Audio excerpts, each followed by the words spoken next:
कभी आपने सोचा है कि जब कोई चीज हमारे काबू से बाहर होती है, जैसे ट्रैफिक जाम, पानी की कमी, अर्थव्यवस्था की उठापटक या फिर किसी समाज में बढ़ती असमानता, तो वो क्यों होती है? क्या हम उन्हें अलग अलग समस्याएं मानकर हल कर सकते हैं? या फिर कहीं ऐसा तो नहीं कि ये सारी समस्याएं आपस में जुड़ी हुई हैं? और अगर जुड़ी हुई हैं, तो हम उन्हें अलग अलग हल करके कभी भी सच्चा समाधान पा ही नहीं सकते। क्या आपको लगता है कि हम सिर्फ सतह को देखकर समस्याओं को समझ रहे हैं और असली हल शायद वहां है जहां हम अक्सर देखना ही नहीं चाहते, सिस्टम की गहराई में? यही सवाल पूछती हैं डोनेला मेडोज इस किताब थिंकिंग इन सिस्टम्स में। डोनेला मेडोज कोई आम लेखिका नहीं थी। वो एक वैज्ञानिक थी, एक पर्यावरणविद और सबसे जरूरी, एक सिस्टम्स थिंकर। उनकी सोच इतनी क्रांतिकारी थी कि उन्होंने पूरी दुनिया को सोचने का एक नया तरीका दिया। उन्होंने हमें यह सिखाया कि हम जो कुछ भी करते हैं, चाहे वो शिक्षा हो, पर्यावरण हो, व्यापार हो या रिश्ते, सब कुछ एक सिस्टम का हिस्सा है। और अगर हम उस सिस्टम को ठीक से नहीं समझते, तो हम बार बार वही गलतियां दोहराते रहते हैं।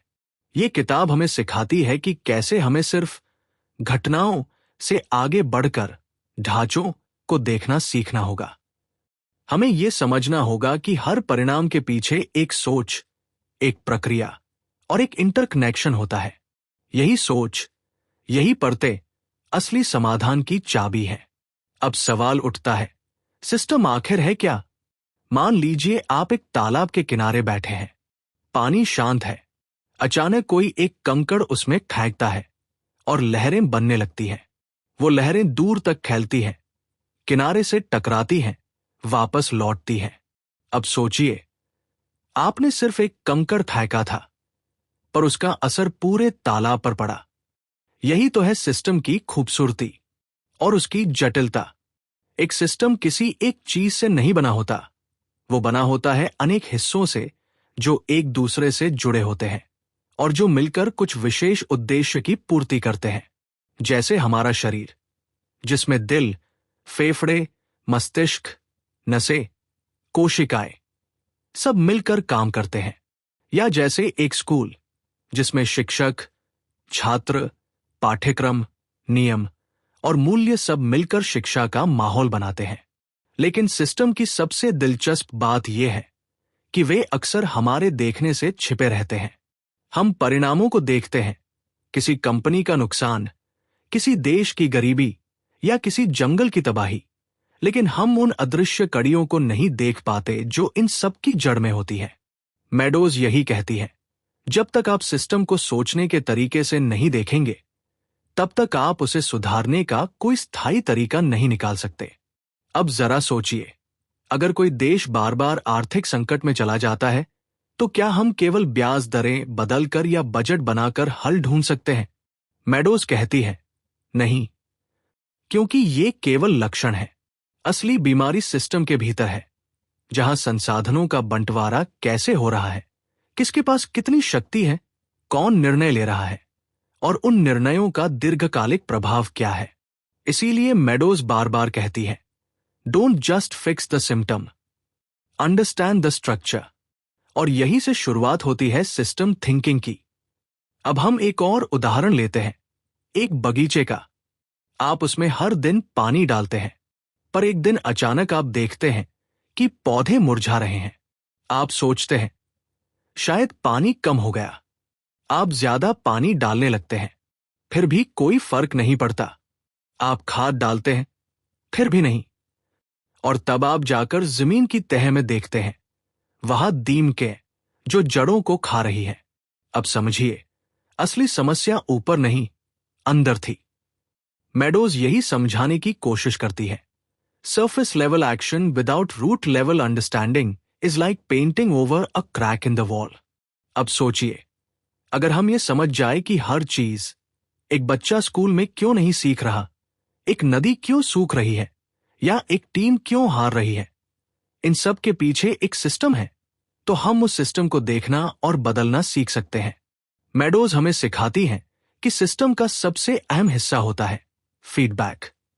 फीडबैक मतलब जब कोई प्रक्रिया खुद को प्रभावित करती है। उदाहरण के तौर पर, अगर आप दिन में जंक फूड खाते हैं तो वजन बढ़ता है। वजन बढ़ता है तो आपको थकान होती है।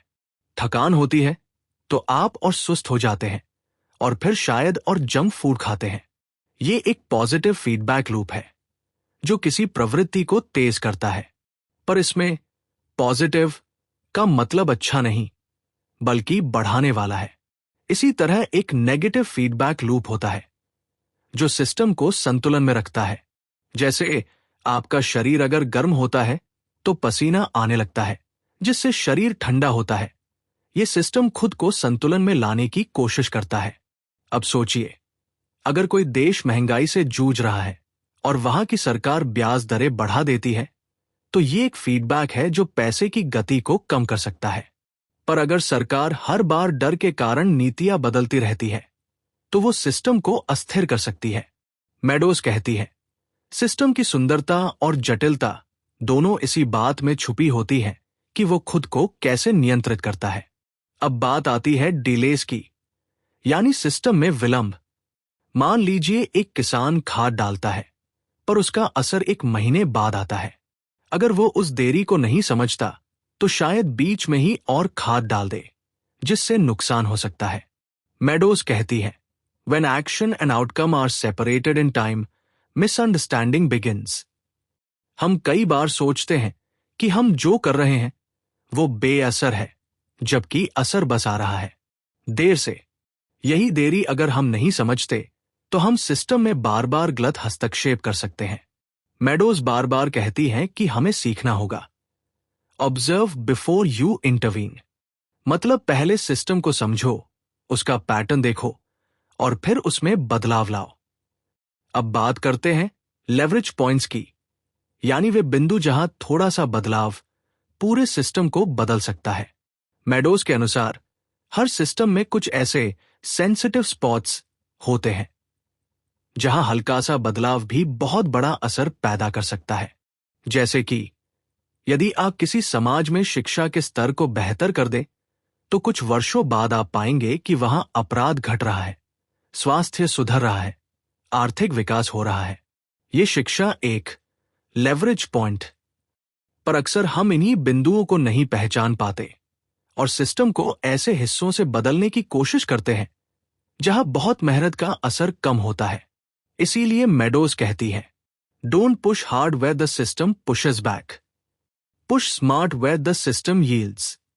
यानी जहां सिस्टम खुद बदलाव को आमंत्रित करता है, वहां ध्यान केंद्रित करो।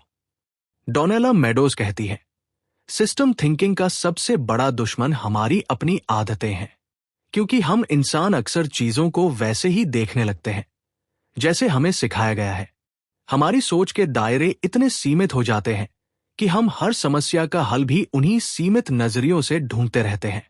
जैसे अगर एक स्कूल में पढ़ाई का स्तर गिरता है तो हम सोचते हैं और सख्त नियम ला दो, टेस्ट बढ़ा दो, ट्यूशन का दबाव बना दो। पर शायद असली समस्या कुछ और हो, जैसे शिक्षक थके हुए हों, या बच्चे घर पर भूखे सोते हों, या फिर सीखने का सिस्टम ही बच्चों को प्रेरित नहीं कर रहा हो। मेडोज बार बार कहती है, if you treat the symptom you delay the solution. यानी अगर आप सिर्फ लक्षण पर काम करते हैं तो असली समाधान और पीछे चला जाता है। अब जरा सोचिए, एक नदी का पानी धीरे धीरे सूख रहा है। लोग शिकायत करते हैं, बरसात नहीं हो रही, ग्लोबल वार्मिंग है, तालाब सूख गए हैं। पर कोई ये नहीं देखता कि बीते 10 सालों में उस नदी के किनारे बसे गांवों में कैसे बेतहाशा कुएं खोदे गए, कैसे पेड़ काटे गए, कैसे जमीन की पकड़ कमजोर होती गई। ये सब एक सिस्टम था और हम उस सिस्टम के नजरिए से सोच ही नहीं पा रहे थे।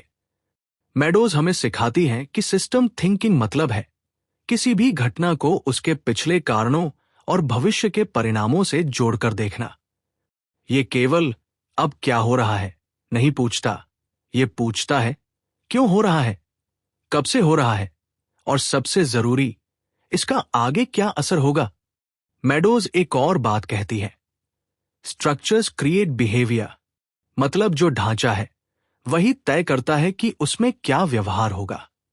उदाहरण के लिए, अगर आप एक ऑफिस का ऐसा ढांचा बना दें जहां हर व्यक्ति को सिर्फ अपने हिस्से की जानकारी मिले और दूसरों से सहयोग ना हो, तो चाहे आप कितने भी अच्छे लोगों को रख ले, धीरे धीरे वहां एक प्रतिस्पर्धात्मक, अलगावपूर्ण माहौल बन जाएगा। पर अगर वही ऑफिस ऐसा ढांचा बनाए जहां सभी टीम के सदस्य मिलकर योजनाएं बनाएं, एक दूसरे के काम को समझें और निर्णय प्रक्रिया में समान भागीदारी हो, तो वहां सहयोग, विश्वास और नवाचार पनपता है। सवाल सिर्फ इंसानों का नहीं है, सवाल है कि सिस्टम उन्हें किस तरह का व्यवहार करने पर मजबूर करता है। अब मेडोज हमें सिखाती है, change the structure not the people. कई बार हम सोचते हैं कि कोई व्यक्ति खराब या कोई टीम निकम्मी है, पर सच यह है कि वे लोग उस सिस्टम के हिसाब से ही व्यवहार कर रहे हैं। अगर आप ढांचा बदल दें तो इंसान का व्यवहार भी बदल सकता है। मेडोज एक बेहद दिलचस्प उदाहरण देती है, एक जेल का। वहां एक वार्डन ने कैदियों के साथ बहुत ही सख्ती से व्यवहार किया, उन्हें नियमों में बांध दिया, हर बात पर सजा, हर हरकत पर निगरानी। पर परिणाम, वहां हिंसा बढ़ गई, विद्रोह बढ़ गया और डर का माहौल बन गया। फिर उसी जेल में एक नया वार्डन आया, उसने नियमों में ढील दी नहीं, पर कैदियों की बात सुनी, उन्हें जिम्मेदारी दी, पढ़ाई और कारीगरी के अवसर दिए।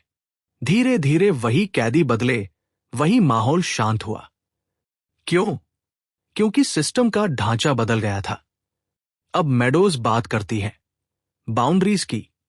हर सिस्टम की एक सीमा होती है, पर वह सीमा कहां खींची जाती है, यह बहुत मायने रखता है। अगर आप पर्यावरण की बात करते हैं और सिर्फ एक जंगल को देखते हैं, पर उसके बाहर की फैक्ट्रियों को नहीं देखते, तो आप अधूरी तस्वीर देख रहे हैं। अगर आप किसी समाज की गरीबी को केवल नौकरी की कमी से जोड़ते हैं, पर शिक्षा, स्वास्थ्य, जातीय भेदभाव और कानून की भूमिका को नहीं देखते, तो आप एक अधूरी कहानी पर हल ढूंढ रहे हैं। मेडोज कहती है, Where you draw the boundary, you define the solution। अर्थात आप जहां तक सोचते हैं, आपका हल भी वहीं तक सीमित हो जाता है। अब एक बहुत महत्वपूर्ण बात आती है, मेंटल मॉडल्स की।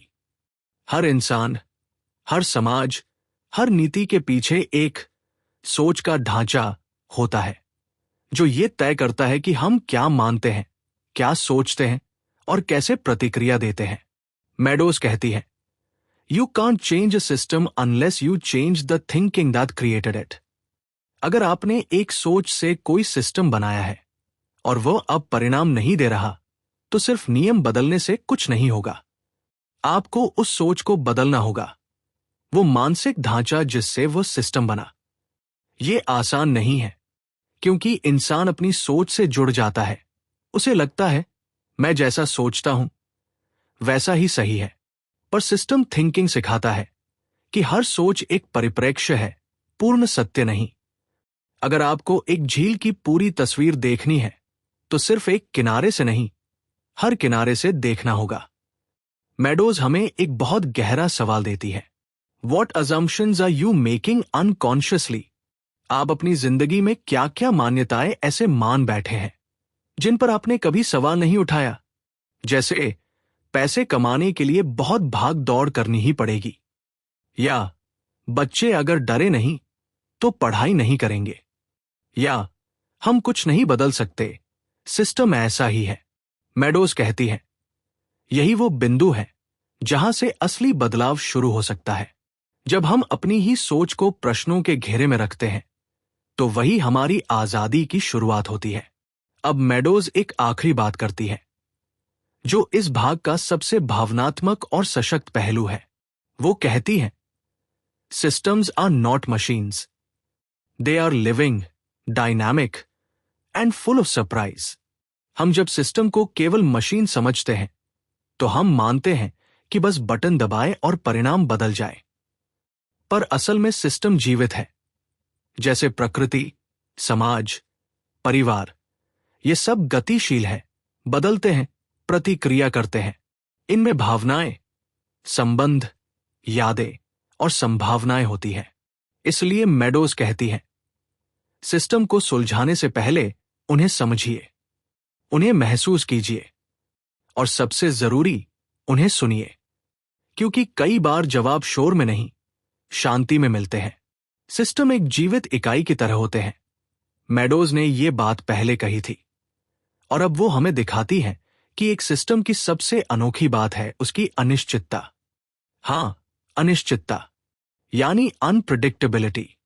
हम अक्सर सोचते हैं कि अगर हम सभी इनपुट्स को ठीक से जान लें तो हम रिजल्ट की सटीक भविष्यवाणी कर सकते हैं, पर सिस्टम हमें बार बार चौंकाते हैं। क्यों? क्योंकि सिस्टम स्थिर नहीं होते। वे पल पल बदलते हैं, उनके घटक बदलते हैं, संबंध बदलते हैं और कभी कभी उनका उद्देश्य भी बदल जाता है। मेडोज कहती है, the beauty of a living system is that it can evolve, adapt, surprise and sometimes even defy logic. हमारा दिमाग एक सीधी रेखा में सोचता है, अगर होता है तो भी होगा, पर सिस्टम अक्सर वक्र रेखा में काम करते हैं। अगर होता है तो शायद भी होगा, या शायद सी, या कुछ और जिसकी कल्पना भी हमने नहीं की। उदाहरण के तौर पर, एक शहर में अगर पब्लिक ट्रांसपोर्ट सुधारा जाए तो हमें लगता है कि ट्रैफिक कम होगा, पर क्या पता लोग अपने गांवों से आकर शहर में बसने लगे और कुल ट्रैफिक उतना ही रह जाए। या फिर सस्ते किराए की वजह से ज्यादा लोग यात्रा करने लगे और पहले से ज्यादा भीड़ हो जाए। मेडोज इसीलिए कहती है, सिस्टम को कभी संदेह के साथ देखो, एक प्रकार का विनम्र सम्मान रखो उसके लिए। ये सोचो कि हो सकता है मैं सब कुछ नहीं जानता। यही विनम्रता सिस्टम थिंकिंग का मूल है। अब मेडोज बात करती है इमर्जेंस की। इमर्जेंस का अर्थ है जब कई छोटे घटक मिलकर कुछ ऐसा पैदा कर देते हैं जो किसी एक हिस्से से नहीं बन सकता था। जैसे एक मधुमक्खी अकेले केवल उड़ सकती है, पर हजारों मधुमक्खियां मिलकर एक छत्ता बनाती है जिसमें योजना, तापमान नियंत्रण, सुरक्षा सब कुछ होता है। या जैसे एक इंसान की सोच कुछ सीमित हो सकती है, पर जब लोग मिलकर किसी आंदोलन में भाग लेते हैं तो वो इतिहास बदल सकता है। मेडोज कहती है, small parts when connected meaningfully can create outcomes far greater than the sum of the parts. इसलिए जब हम किसी सिस्टम को देखते हैं तो हमें यह देखना होगा, क्या इसके घटक एक दूसरे से तालमेल में हैं? क्या वे मिलकर ऐसा कुछ बना रहे हैं जो उपयोगी है, या वे एक दूसरे की दिशा में काम कर रहे हैं? अब हम आते हैं सबसे रोमांचक हिस्से पर, सिस्टम में हस्तक्षेप करने के तरीके। सिस्टम इंटरवेंशन यानी वो जगह जहां आप थोड़ा सा बदलाव करके पूरे सिस्टम की दिशा बदल सकते हैं। मेडोज इन बिंदुओं को कहते हैं लेवरेज पॉइंट्स। उन्होंने इन लेवरेज पॉइंट्स को एक पिरामिड के रूप में समझाया, जहां सबसे सतही बदलाव होते हैं पॉलिसीज और पैरामीटर्स में, जैसे नियम बदल देना, बजट बढ़ा देना, टैक्स कम कर देना। पर सबसे गहरे और शक्तिशाली लेवरेज पॉइंट्स होते हैं माइंडसेट, पर्पस और पैराडाइम में। जैसे अगर आप सिर्फ गाड़ी की रफ्तार सीमित कर दें, पैरामीटर, तो लोग थोड़ी देर संभलेंगे फिर वापस तेज चलाएंगे। पर अगर आप उनका माइंडसेट बदल दें कि तेज गाड़ी चलाना केवल खुद के लिए नहीं, पूरे समाज के लिए खतरा है, तो उनके व्यवहार में स्थायी बदलाव आ सकता है। मेडोज कहती है, the most effective place to intervene in a system is not where the behaviour is, but where the belief is. हमें यह समझना होगा कि हर प्रणाली किसी विश्वास, किसी दृष्टिकोण से जन्मी होती है। जब तक वह दृष्टिकोण नहीं बदलेगा, सिस्टम केवल अपने ही घावों पर पट्टी बांधता रहेगा। अब एक सवाल उठता है, क्या हम जैसे साधारण लोग, जो सरकार नहीं है, जो नीति निर्माता नहीं है, क्या हम कोई बदलाव ला सकते हैं? मेडोज बहुत स्पष्टता से कहती है, यस, यू कैन। क्यों? क्योंकि सिस्टम केवल सरकार नहीं होते। एक घर भी एक सिस्टम है, एक स्कूल भी है, एक यूट्यूब चैनल भी है, और हमारी अपनी सोच भी एक माइक्रो सिस्टम है। अगर आप अपने ऑफिस में संवाद का माहौल बना देते हैं, वो भी सिस्टम में बदलाव है। अगर आप घर में बच्चों को जिम्मेदारी से सुनते हैं, वो भी एक सिस्टम इंटरवेंशन है। अगर आप अपनी सोच में ये तय कर लेते हैं कि मुझे चीजों को गहराई से देखना है, प्रतिक्रिया से पहले सोचना है, तो ये भी एक शक्तिशाली लेवरेज पॉइंट है। मेडोज कहती है, every system you touches another system. आप एक बिंदु पर बदलाव करते हैं और वह बदलाव एक श्रृंखला की तरह फैलता चला जाता है। अब मेडोज बात करती है रेजिलियंस की। रेजिलियंस मतलब किसी सिस्टम की वह क्षमता कि वह सदमे झेल सके, डगमगाए नहीं और फिर से संतुलन पा सके। एक मजबूत सिस्टम वह नहीं जो कभी न गिरे, बल्कि वह है जो गिरकर भी उठ सके। जैसे एक किसान जो मौसम की मार के बावजूद अपनी जमीन को समय पर जोतता है, मिट्टी को जीवित रखता है, पानी के स्रोतों की रक्षा करता है, वो एक रेसिलिएंट सिस्टम बना रहा है। या जैसे एक संस्था जो अपने कर्मचारियों को केवल नंबर नहीं समझती, बल्कि उनके विचार, भावनाएं और रचनात्मकता को महत्व देती है, वो भी एक लचीला सिस्टम बनाती है। मेडोज कहती है, if you want long term stability, build for flexibility. कभी कभी हम सिस्टम को इतना सख्त बना देते हैं कि वह टूट ही जाता है, पर लचीलापन यानी फीडबैक लेने की क्षमता, बदलाव को स्वीकार करने की क्षमता, वही सिस्टम को जीवित रखता है। अब मेडोज हमें चेतावनी भी देती है, बिवेयर ऑफ ओवर कंट्रोल। बहुत ज्यादा नियंत्रण सिस्टम को कुंद कर देता है। जब हर चीज पर नियम, हर कदम पर रोक, हर निर्णय पर ऊपर से हस्तक्षेप होता है, तो क्रिएटिविटी मर जाती है। सिस्टम केवल निर्देशों से नहीं, उद्देश्य की समझ से फलता फूलता है। इसलिए मेडोज कहती है, सिस्टम को संतुलन देना सीखो, ना ज्यादा ढील, ना ज्यादा पकड़।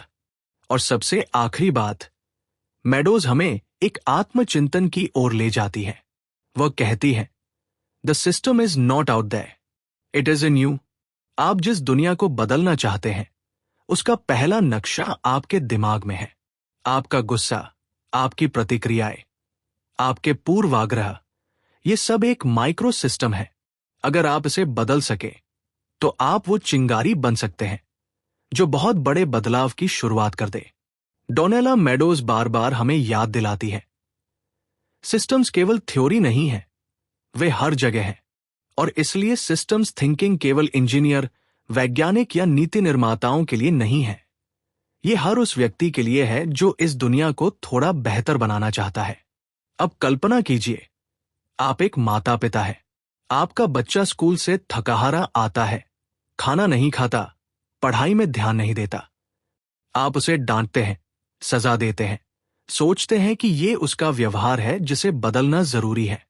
पर अगर आप सिस्टम्स थिंकिंग अपनाते हैं, तो आप उससे परे जाकर सोचते हैं, क्या उसके स्कूल का माहौल ठीक है? क्या उसके शिक्षक उसकी शैली को समझते हैं? क्या वो ठीक से सो रहा है? क्या उसे घर में पर्याप्त प्यार, संवाद और सुरक्षा मिल रही है? अब आप उस एक घटना को एक बड़ी तस्वीर में देख रहे हैं, एक सिस्टम के भीतर। मेडोज कहती है, don't just react, step back and observe the whole. कभी कभी प्रतिक्रिया देना आसान होता है, समझना कठिन होता है, पर सिस्टम्स थिंकिंग हमें यही कठिन काम सिखाता है, पूरे चित्र को देखना। अब आइए ऑफिस की बात करें। मान लीजिए आपकी टीम में बार बार डेडलाइन मिस हो रही है। पहली सोच होती है, लोग आलसी हैं। पर सिस्टम्स थिंकिंग कहती है, क्या उनके पास स्पष्ट लक्ष्य है? क्या एक दूसरे के बीच संवाद ठीक है? क्या काम का बंटवारा समान रूप से हुआ है? क्या टीम को यह मालूम है कि उनका योगदान किस बड़े उद्देश्य से जुड़ा है? मेडोज कहती है, हर इंसान एक सिस्टम का हिस्सा है, पर जब वह उस सिस्टम को समझता है, तभी वह असल में योगदान दे सकता है। अब जरा उस समाज की कल्पना कीजिए जहां लोग एक दूसरे पर शक करते हैं, जाति, धर्म या वर्ग के नाम पर बंटे हुए हैं, जहां समस्याएं सिर्फ सरकारी नीतियों से नहीं, सोच के ढांचे से जन्म लेती है। अगर हम सिस्टम्स थिंकिंग को सामाजिक सरोकार में लागू करें, तो हम देखेंगे कि हिंसा सिर्फ नफरत से नहीं, असमानता से भी आती है। भ्रष्टाचार सिर्फ लोभ से नहीं, पारदर्शिता की कमी से भी आता है। और बदलाव केवल कानून से नहीं, मानसिकता से आता है। मेडोज हमें एक सूत्र देती है, wherever there's a pattern, there's a system। और हर पैटर्न को बदला जा सकता है, बशर्ते हम उसे पहचान सके। अब बात करते हैं एक बहुत ही सामान्य मगर ताकतवर उदाहरण की, खुद से। आप सुबह उठते हैं, देर हो जाती है, घबराहट होती है। आप गलती करते हैं, आत्मग्लानि होती है, फिर और ध्यान भटकता है। यह भी एक सिस्टम है, एक मानसिक सिस्टम। अगर आप सिर्फ सरफेस लेवल पर समाधान ढूंढेंगे, जैसे एक नया अलार्म लगाना या कॉफी की मात्रा बढ़ाना, तो बदलाव क्षणिक होगा। पर अगर आप अपने सोचने के तरीके को, अपने प्रायोरिटीज को, अपने दिन के ऑब्जेक्टिव्स को पुनः परिभाषित करें, तो आप उस सिस्टम को जड़ से बदल सकते हैं। मेडोज कहती है, your mind is the first system you must redesign. अब जरा एक और बात सोचिए। जब भी हम किसी समस्या से जूझते हैं, हम कहते हैं, मुझे जल्दी चाहिए, मुझे फायदा चाहिए, मुझे शांति चाहिए।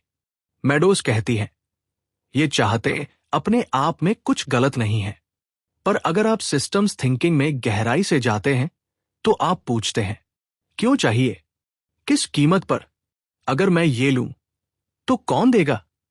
ये सोच हमारे अंदर जिम्मेदारी की भावना जगाती है। अब हम केवल उपभोक्ता नहीं, बल्कि सिस्टम के जिम्मेदार हिस्सेदार बनते हैं। मेडोज यहां एक और अद्भुत बात कहती है, true leadership in systems is not control but स्टुअर्डशिप।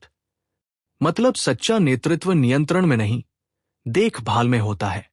जिस तरह एक माली हर पौधे को बराबर नहीं काटता, बल्कि हर एक की जरूरत को समझता है, उसी तरह एक सिस्टम्स थिंकर हर हिस्से की अनूठी भूमिका को पहचानता है। सिस्टम्स थिंकिंग हमें सिखाता है, slow down to speed up.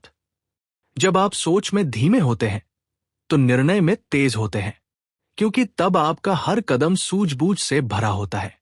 अब सवाल आता है, क्या सिस्टम्स थिंकिंग सिखाई जा सकती है? मेडोज कहती है, बिल्कुल।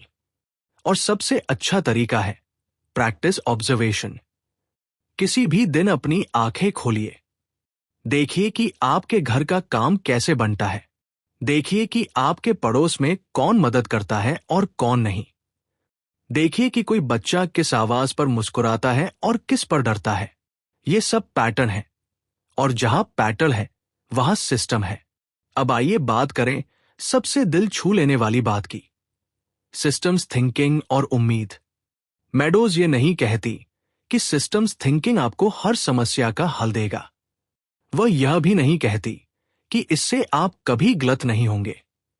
पर वो कहती है, this way of seeing gives you hope because it reveals that change is possible. जब हम सिस्टम नहीं देखते, तो हम लाचार हो जाते हैं। हमें लगता है ये तो हमेशा से ऐसा ही था और रहेगा। पर जब हम सिस्टम को समझते हैं, तो हमें दिखता है कि वो ऐसे बना था और ऐसे बदला भी जा सकता है। मेडोज के शब्दों में, you gain power not by controlling the system but by understanding its dance. यानी असली शक्ति तब आती है जब आप सिस्टम के साथ नाचना सीखते हैं, उसके प्रवाह को समझते हैं और सही समय पर सही कदम रखते हैं। डोनेला मेडोज अब हमें किताब के सबसे शांत, सबसे विचारशील मोड़ पर ले आती है। वो कहती है, जब आप सिस्टम्स थिंकिंग सीखते हैं, तो धीरे धीरे आपको एहसास होता है कि ये केवल समस्या हल करने का एक तरीका नहीं है। ये एक नया नजरिया है, एक नई चेतना, एक ऐसा चश्मा जिससे आप पूरी दुनिया को अलग ढंग से देखने लगते हैं। अब आप घटनाओं को आइसोलेटेड या रैंडम नहीं मानते। अब आप हर चीज को एक प्रवाह में, एक संबंध में, एक गहराई में देखना शुरू करते हैं। एक पेड़ गिरता है, आप अब सोचते हैं, उस मिट्टी में क्या बदला होगा।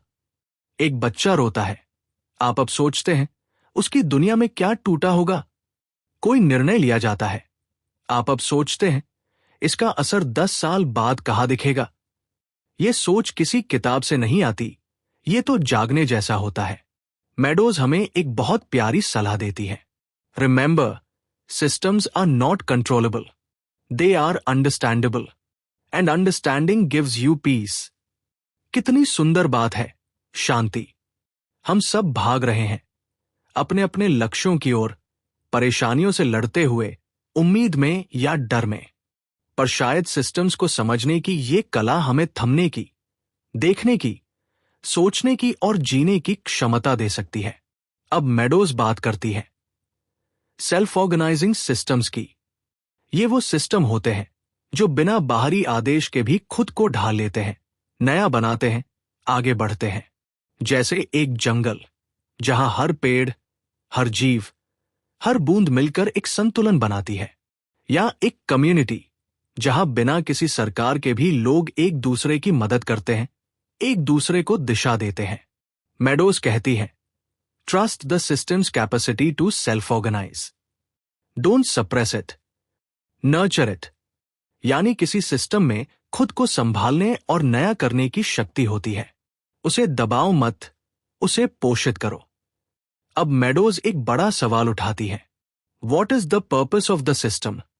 हर सिस्टम का एक उद्देश्य होता है, लेकिन कई बार वो उद्देश्य स्पष्ट नहीं होता या समय के साथ विकृत हो जाता है। एक स्कूल जो कभी बच्चों को ज्ञान देने के लिए था, वो सिर्फ परीक्षा पास कराने की फैक्ट्री बन जाता है। एक अस्पताल जो कभी सेवा के लिए था, वो पैसे कमाने की मशीन बन जाता है। एक सरकार जो जनता की आवाज थी, वो केवल सत्ता का साधन बन जाती है। मेडोज हमें चुनौती देती है, can you recognise when a system has lost its purpose? क्या आप पहचान सकते हैं जब कोई सिस्टम अपने असली उद्देश्य से भटक गया हो? और अगर हां, तो क्या आप उसका सामना कर सकते हैं? क्या आप उसे फिर से रास्ते पर ला सकते हैं? अब मेडोज आखिरी और सबसे शक्तिशाली बात करती है, पैराडाइम शिफ्ट की। पैराडाइम यानी सोच का मूल ढांचा। हम जिन चीजों को सच मानते हैं, जो हमारे विश्वास की नींव होते हैं, जैसे प्रकृति पर जीत पाना संभव है, समाज को ऊपर से नियंत्रित करना ही तरीका है, प्रतिस्पर्धा ही प्रगति का रास्ता है। मेडोज कहती है सिस्टम्स थिंकिंग का अंतिम लक्ष्य है इन पैराडाइम्स को पहचानना और जहां जरूरी हो उन्हें बदलना। The most powerful way to change a system is to change the paradigm on which it is based. ये आसान नहीं होता, क्योंकि हम पैराडाइम को सच मानकर जीते हैं। उसे बदलना मतलब अपने ही बनाए ढांचे को हिलाना। पर जब आप ये कर लेते हैं, तो आप केवल एक सिस्टम नहीं, पूरी दुनिया को बदल सकते हैं। अब जरा ठहरिए और सोचिए, क्या कोई ऐसा बिलीफ है जो आप बरसों से ढो रहे हैं और जिसने आपके सिस्टम को सीमित कर दिया है? क्या आपने मान लिया है कि मैं कभी सफल नहीं हो सकता, दुनिया बदलती नहीं है, एक अकेला कुछ नहीं कर सकता? मेडोज कहती है यही सबसे गहरे लेवरेज पॉइंट्स हैं, यहीं से असली बदलाव शुरू होता है।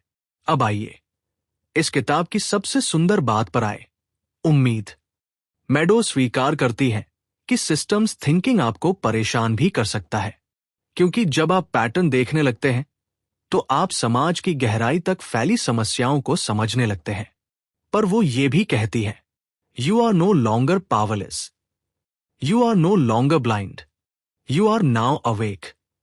और जब आप जाग जाते हैं, तो आप छोटे छोटे डिसीजन से, संवाद से, संबंधों से, सोच से दुनिया को धीरे धीरे बदल सकते हैं। आप बदलाव का बीज बन सकते हैं।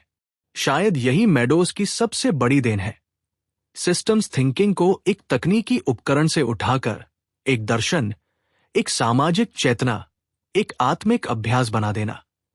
थिंकिंग इन सिस्टम्स कोई साधारण किताब नहीं थी, ये एक दृष्टिकोण थी जो हमें बार बार ये याद दिलाती है कि हम इंटरकनेक्टेड हैं, हम एक दूसरे को प्रभावित करते हैं और बदले में प्रभावित होते हैं। हर कार्य, हर शब्द, हर निर्णय एक लहर बनाता है जो सिस्टम में फैलती है। मेडोज ने हमें केवल सिस्टम नहीं दिखाए, उन्होंने हमें वह आईना दिखाया जिसमें हम अपनी भूमिका, अपनी जिम्मेदारी और अपनी शक्ति देख सकते हैं। तो अब सवाल यह नहीं है कि दुनिया कैसी है, सवाल यह है मैं इस सिस्टम में कौन हूं, मैं किस सोच से देख रहा हूं, मैं क्या बदल सकता हूं खुद में और अपने प्रभाव में। क्योंकि जैसा मेडोज कहती है, you can't control the system but you can dance with it. और यही नृत्य, यही समझ, यही संवेदना आपको सिस्टम्स थिंकिंग के उस शिखर पर ले जाती है जहां बदलाव सिर्फ संभव नहीं बल्कि अवश्यंभावी हो जाता है। और दोस्तों, अगर आपको ये सोचने पर मजबूर करने वाली कहानी पसंद आई हो, अगर आप भी चाहते हैं कि इस तरह की किताबों की गहराई हर उस इंसान तक पहुंचे जो बदलाव लाना चाहता है, तो एक छोटा सा कदम बहुत बड़ी लहर बना सकता है। आपका अपना channel books on mic Hindi यही तो करता है। हर किताब की आत्मा को आवाज देता है, हर पन्ने की सोच को कहानियों में ढालकर आपके दिल तक पहुंचाता है। तो अगर आपने अब तक सब्सक्राइब नहीं किया है, अब कीजिए, क्योंकि अगली कहानी आपकी जिंदगी बदल सकती है। वीडियो को लाइक जरूर करें ताकि हम जान सकें कि आप जैसे सोचने वाले लोग हमारे साथ हैं। शेयर करें उन दोस्तों, परिवार वालों या साथियों के साथ जो सोचते हैं, समझते हैं और कुछ नया सीखना चाहते हैं। और हाँ, कमेंट्स में हमें जरूर बताइए कि अगली किताब आप कौन सी सुनना चाहेंगे। यही है बुक्स ऑन माइक हिंदी, जहां हर किताब बोले और आप दिल से सुने। सुनते रहिए, सीखते रहिए और सोचते रहिए।